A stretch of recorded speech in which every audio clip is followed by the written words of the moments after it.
Emmerdale's Dylan Penders is used to being in incredibly dangerous situations at this point. He lived on the streets, dabbled in sex work to feed his drug addiction, and is now firmly caught in the wicked web of shady drug dealer A. Walters. However, crossing Moira Dingle could prove to be his most dangerous decision of all, as she decides to take revenge for his botched burglary up at Butler's. Returning to the village after Marlon Dingle plotted his leaving earlier this year, Dylan swore to April that he'd turned over a new leaf, though it soon became clear that he was working as a lackey of Ray, whose first order in the village was to send Dylan up to Butler's to ensure there was no more weed. Winding up with a rapidly worsening leg injury as a result of a timely pitchfork jab from little Kyle Winchester, Dylan sought refuge at the cricket pavilion. Discovering her friend again sleeping rough and panicking as his wound got worse, April intervened, attempting to fix Dylan's leg with a trip to the vest.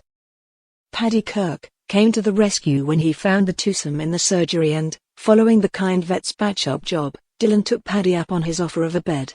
With April Windsor firmly at his side, things seemed to be on the up for the troubled teen. If only he could shake Ray, appearing as close to a father figure as possible. If your father made you ferry drugs around the place, Ray drips poison into Dylan's ear about Paddy's true intentions and keeps him sweet with an advance payment for another dodgy delivery.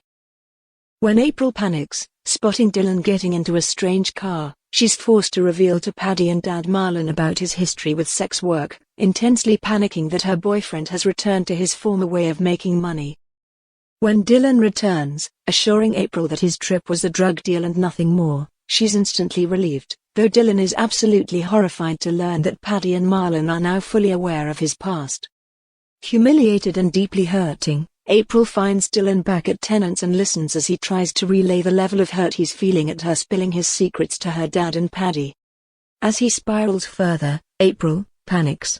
Convinced that she's ruined things between them, she blurts out that she's in love with him. Fraught, emotional and unable to cope, this does little more than push Dylan further over the edge. Dylan's spirits are lifted later when Paddy kindly tells him that he doesn't and wouldn't judge him based on his past.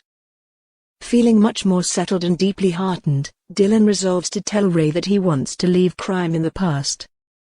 Although one crime from the past comes back to bite him squarely on the behind, when a panicked Kyle spots him, immediately recognizing as the person who tried to rob the farm. Dylan begs him to keep quiet, but it's not long before Kyle tells Moira, who promises to deal with Dylan.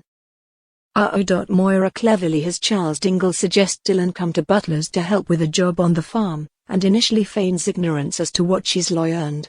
April is sickened when she becomes aware of the plan, and she's forced to reveal the truth to a disgusted Chaz. Racked with anxiety and worried about her boyfriend, she ropes Marlon into a rescue mission as the two set off to Butler's. Just as Moira grabs a pitchfork, aims it squarely at Dylan and reveals what she knows. Incensed over his involvement with the robbery, Moira promises Dylan that he'll pay for his crime, and she'll be delivering the punishment personally.